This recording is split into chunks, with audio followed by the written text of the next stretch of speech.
and wonderful to have you, Anup, here with us. So Same here. first, on this subject, the topic itself, हमारी grammar खराब थी कि what is it that you wish you had known?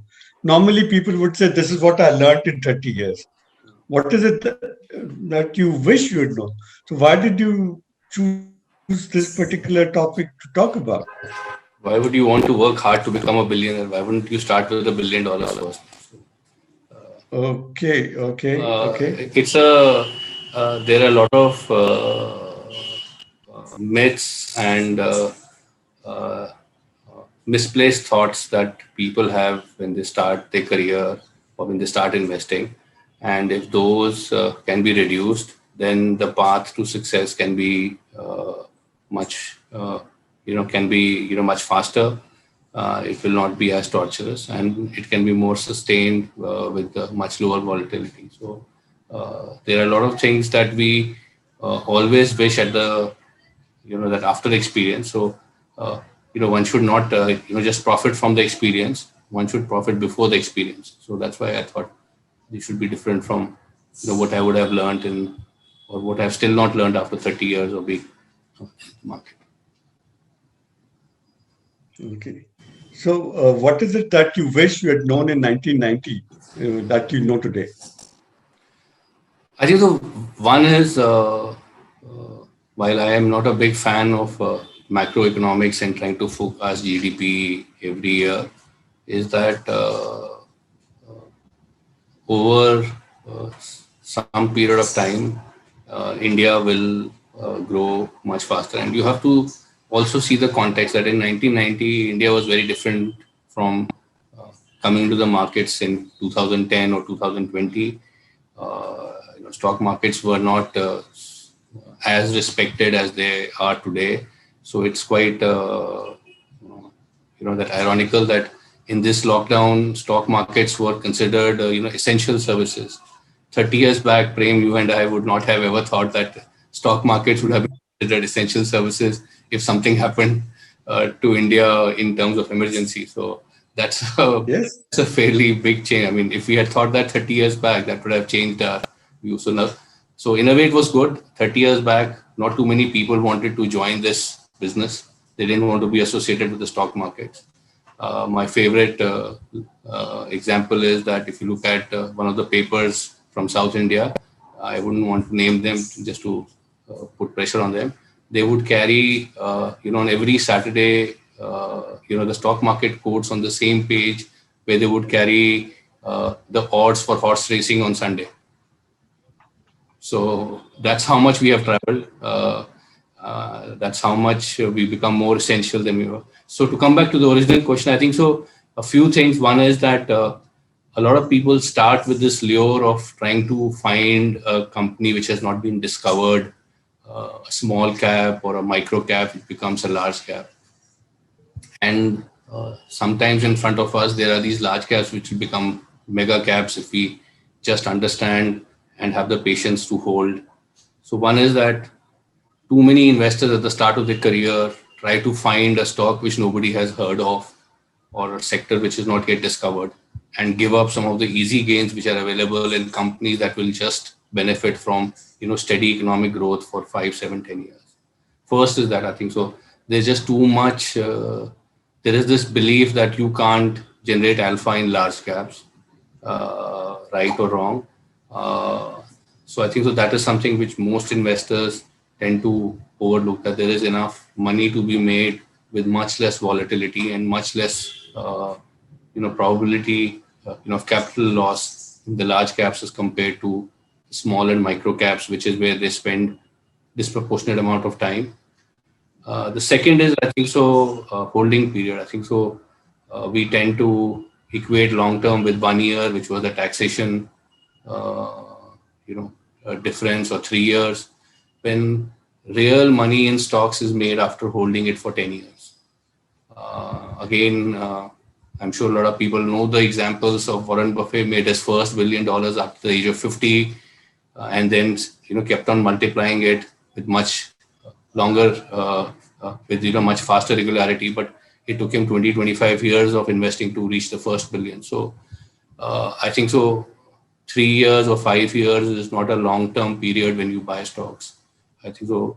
What I have learned, and I wish I had learned it earlier, is that if you don't hold a stock for 10 years, then the chances of it being a sizable multi-bagger and not just a doubler uh, are very, very remote. So that's the second learning which I didn't have, which was that it was the third was to keep asking people for tip. And then one day I realized when you look at a tip in the mirror, it equals PIT. So TIP is Equal, sorry. PIT. Okay, okay. Unfortunately, most investors still can't refrain from finding that tip which will become a doubler or a tripler in 1 month or 3 months time. And most of the time these tips tend to be bottomless pits which keep on eroding capital, and we all have very limited capital that we start with, and therefore if you have larger losses at the start of your investing, you are set back on the kind of winners that you will get.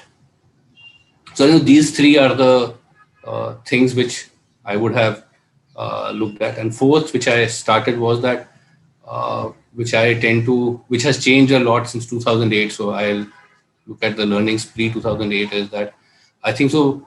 Most of us don't realize, who are people of my age, your age, that we have benefited directly, or we are the children of India's reforms, which started in 1991. And we were very fortunate that almost all the sectors that have participated in those reforms and have grown, whether it is cars, whether it is FMCG, were all sectors which we could participate and share that growth in the stock market. And I think that is one of the biggest gainers that we've had, is that the Indian economic system, however unsophisticated, however it may not look as efficient as the Chinese system, has allowed Indian investors to benefit from the growth. Whereas in China, most of the wealth has come from either speculating, in real estate, and the markets haven't given a similar kind of returns that India has given. So thanks to the kind of structure that we had, and therefore the patience to own things for a long period of time. So, my father, with whom I used to invest in a lot of IPOs, we were fortunate enough to get allotment in things like, Hero Honda at that point of time, now Hero MotoCorp, HDFC, HDFC Limited. And all of those companies, we thought when we had made 4 or 5 times the initial amount that we had invested, was good enough for us to exit. And those have become multi-baggers. So even not to speak of two back a time, I think so in 2003 or 4, Maruti went public at 125 rupees in IPO. And again, I got allotment of that. And I think so when it went up 10 times, I thought that was enough. And from there, again, it went up 7, 8 times. So just the ability of companies to participate in economic growth over long periods of time is something that we have not realized, and as investors tend to miss out on, is that that power comes only when you hold on to stocks for 10 years or more. And I think that is some of the learning that I wish that I would have started my career with. Okay, but tell me, Anup, was it easier making money in 1990 compared to 2020? I know that with you have hindsight information and things look very clear, whereas because the past is clear, you've been through it. But were the opportunities for making money easier then, or is it the same, or is it tougher now? So I think so there is a information edge which some investors had in the 1990s, which just gave them a big edge over what is the case today. So today, a conference call of any company can be attended by most investors if they are, half willing to spend the time and effort to figure out how to participate in those calls. 15 years back, 20 years back, it was unheard of that other than professional investors. And that's why that so-called Mumbai club, which was people who would meet the right people in the right locations after a few drinks would have an edge over you. And if you were not there at that point of time, you would miss out. So I think so. There was a very distinct information edge which few had 25 years back, which is not there today. Today, just getting access to annual reports, getting access to quarterly numbers, which were not there. They started only in 1998, gave you a massive edge. And the number of participants were much lower. So, you were not competing against the brightest and the best to generate. So I think so the 1990s was probably, it was easy to make money, but it was the toughest from a point of view of the economy. And therefore, you had these swings in the market where you made money and you lost all of it in 4 years' time because the economy was going nowhere for 10 years. But you had information edge, which was unparalleled compared to almost any other period that I've seen in my career. I think from the late 80s till mid 90s was the golden period of inside information in India. And a lot of wealth which has been made during that time has been made from being at the right place at the right time rather than from having any right skill. Okay. A lot of houses in Malabar Hills and other South Mumbai locations too. Okay, Anup. Now tell me, skills is one thing which gets talked about a lot. Knowledge, having knowledge gets talked about a lot in being a successful investor. A couple of speakers today, and in fact, a couple of them yesterday also, talked about the importance of temperament in a different way. One speaker was talking about the battle between greed and fear and how one needs to master those emotions. So, how important is temperament in defining the investment See, sector? temperament without skill is like a gambler who goes into the casino every time and comes back and comes out without any clothes. So Okay. I wouldn't say that you only need temperament to succeed, but it is a very strong element of. So I think so. There are some who are fortunate enough to have a very good market sense. I would call that as temperament.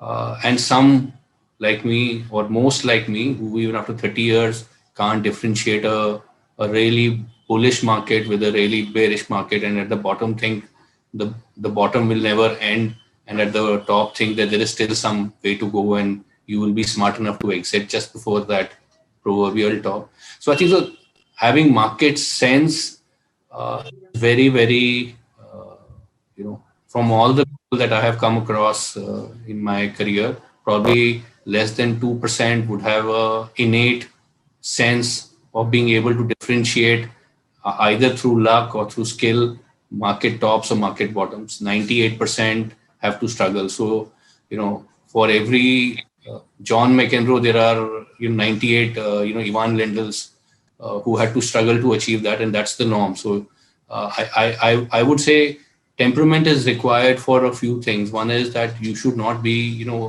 overly confident in your abilities, which is very important in stock market. So I think so, and I keep giving this example to people, is that this is a business, inverted pyramid. You start with the smallest contribute with bet, and as your confidence increases, you tend to make bigger and bigger bets, and then you lose everything. So it's like a filmmaker makes 2-3 small budget films, and then goes and signs Amitabh Bachchan, and then loses all the money he's made in 10 years time with one movie. So I think so. Okay.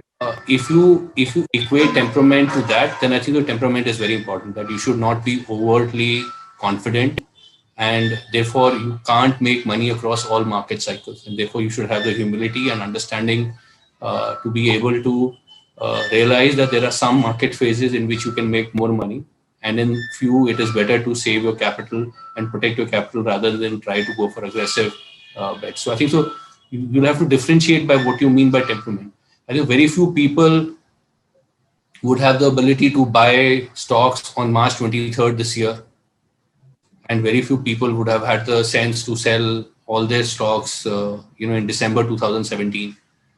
So those are more mythical examples which are, as I said, probably 1% of investors, if they're lucky, they have it. Most of us would tend to.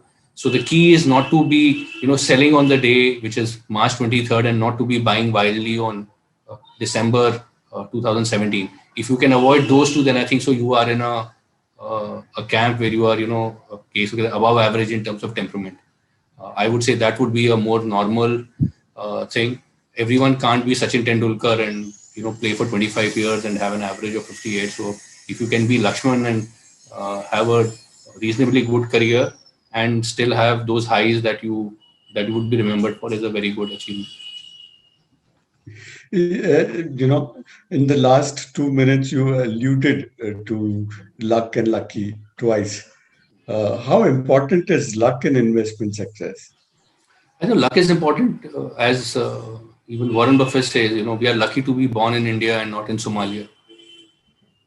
So where do you say that your luck starts and where it stops? I mean, if you are born in Jaunpur in India and you want to be a stock market punter, best of luck to you. The odds of you coming to Mumbai and getting on with it are much lower than if you are born in Mumbai or in one of the, with parents who are able to put you in a good school and get you education. So I think so. It's a very fundamental question. Luck doesn't start from what stock you buy and what bet you take. It's where you are born and what your environment is, which made you what you are. So I would say it's a very basic point to start with, which we all assume that is not a factor. So I think so. Warren Buffett, if he was born in India, would not have been Warren Buffett. No. Anup, he was lucky enough to be born in the US at the right time. He had 50 years of economic growth. So that's the first part. The second part is in your career. I think so. When you look at, I think so. It is important. You see, in the end, we are placing our faith in management who can go anywhere. In businesses which have got multiple factors that can come and impact them, various technologies which can come and impact them, and therefore you can't not take luck as a factor. But as Michael Jordan said, I practice more and therefore I'm more lucky. So I think so. If you stay in the game for a longer period of time, you work hard at it, luck will be on your side. And they'll be when you think you're doing everything right. It's like no batsman scores 50 in every inning, though they'll have an average of 50 at the end of the career if they're good. But there'll be phases when for a year and a half or two where you might not be able to get it right. And I think so that's where you need to keep your chin up and realize that this is one of the phases, this too shall pass. So luck is important. Yeah, very rambling answer, but luck is important. I can't quantify it that it's not important. See, a stock based on some management and that guy quits because of some personal problem. What do you do in a small cap company? It puts you back by 2 years. So people say you have to have faith in management. So if you have faith in professional managers, and we've had this case in the last 2 years that two companies where we placed fairly significant bets based on the professional management that they had hired, both of them quit, one after 1 year, one within 3 months. The stocks took a long time. One has not yet recovered. The other one has taken 2 years to recover to give us some return. So, I can't call it anything else, but I mean, Okay, Anup, the other characteristic which is actually common between both professional fund managers such as you and retail investors, which is our audience today, is this constant battle between having conviction. A retail investor has conviction. "Nahi yaar, this fund manager is good. This particular scheme is good." You, on the other hand, have conviction in stocks and sectors and so on, right? So, where does conviction stop and where does rigidity begin? Where you become so fixated and attached to something that you kind of overlook. And I mean, over the last few decades that we've been a part of this ecosystem, we have seen a few careers of very high profile people being kind of determined by the success of both ways. Single stocks where they had so much, they bet the house virtually. Yeah. Hmm. No, it's a So, it's a very thin line. There's no direct answer. I think so. Again, I was listening to a podcast of Bill Miller, whom I listen to because I think that he's one of the most gifted speakers on managing money and one of the smarter ones. And I may not agree with his style completely because in a value fund he has Amazon, and therefore I can't. Therefore, his definition of value is very different from what we believe conventionally to be on price to book or on price to sale or on PE basis. So he has a more evolved, but he's got one of the most uh, impressive narrative that one can come across in fund management. And I think so. US is the mother lode of fund management as a business. So you have to look up to all the examples from US. Unfortunately, in India, this is we are the first generation practically of fund managers who are now closer to retirement, and people are wishing that we retire faster rather than do damage to their money more longer. But it's a and he made a very important point is that as a fund manager, is it your job to have a belief against the market or to use the tenets of philosophy? Is your job to keep on testing whether your uh, reasoning or rationale uh, is is correct or not? So I think so. It's a very fluid thing. If you make big mistakes and you are more dogged and you are more stubborn, you will pay the penalty and price of it far more than if you are slightly uh, thin-skinned and are more willing to accept. See, the problem in professional management becomes more acute because of the size of money that you manage. If you make a mistake at 100 crores, very few people will notice it, and you can keep changing and till you get it right, and then if you're good at broadcasting it. If you make a mistake at 6,000 crores, there will be decent amount of people who'll be affected by it. But if you're managing 60,000 crores and you make a mistake, there are a lot of people who have a lot of opinion about you. And also more difficult for you to keep accepting your mistake as the size of the mistake or the size of the money that you manage, because right or wrong, we believe that people are investing while they may not have thought of it that way for a certain philosophy. And if that philosophy may take 3 or 4 years, it is not the end of someone's lifetime, but it may be end of someone's patience as such. So I do agree it's a very fine line. I don't have any answer. My view is that if you don't get it right for 2 years, you should really. So I'll give an example. In one of our funds, we've held pharma stocks for 3 years, out of which for 2.5 years it was a very painful trade. And in the last, 2 months, probably now our returns even on a 3-year basis from that holding are fairly reasonable. Uh, but would one of my colleagues who who who are at the start of their career have had the doggedness to hold similar position for 3 years? I don't think so, because they are far more reasonable that they need to make a track record, and therefore it's better to accept and move on rather than someone who gets more stubborn about it for right or wrong reasons. So I think so. As I said, I think so. It depends on individuals. It depends on what your personality is. Accepting mistakes is a very tough and very difficult part of anyone's mental makeup, and especially when it is on a professional and a very public front. Fund management has never been more public as it has been over the last 2 years compared to the previous 25 years that both of us would have known. The kind of scrutiny that one comes under, the kind of questioning one comes under with the kind of regularity is far more intense than what it was. So I think so going forward, given this intensity, I think so people's stubbornness will be much lower than what it was, say, 5-10 years back. okay. But one thing is that history will have a definition of what is the difference between conviction and rigidity.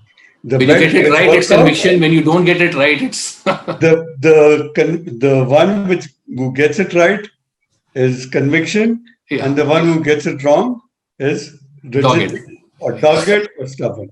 So on that note, Anup, I would have liked to have chatted with you much more, but I've run out of time completely. We've overshot our time. बातों बातों में time निकल गया. हर बार जैसे आपके साथ होता है. So wonderful to have you, Anup, with us. Thanks. Really refreshing. Okay. Bye, Anup. Bye. Take care.